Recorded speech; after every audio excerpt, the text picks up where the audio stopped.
Hey everyone, want to create responsive websites in Framer? A responsive website automatically adapts to different screen sizes, providing a great experience on desktops, tablets, and smartphones. In this full guide, I'll show you how to create responsive websites in Framer in 2026. So let's get started. First, sign in to your Framer account and create a new project. You can start with a blank canvas, use an AI-generated website, or choose one of Framer's ready-made templates.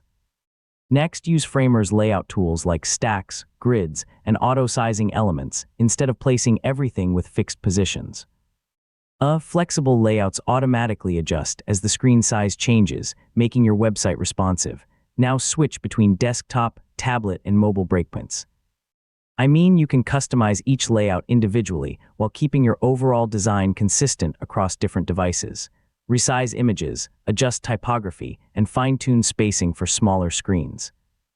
Readable text and properly scaled images are essential for a great mobile experience. Before publishing, preview your website on multiple screen sizes.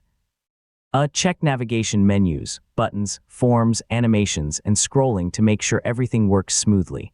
Once you're happy with the responsive design, click Publish to make your website live. After publishing, test the live site on several devices to confirm everything displays correctly. To create better responsive websites, avoid fixed-width layouts, use flexible containers, test every breakpoint before publishing, optimize images for faster loading, and keep navigation simple on smaller screens. Small adjustments can make a huge difference in user experience, and that's how to create responsive websites in Framer in 2026. With flexible layouts, responsive breakpoints, and careful testing, you can build websites that look great on every device. Thanks for watching, and I'll see you in the next tutorial.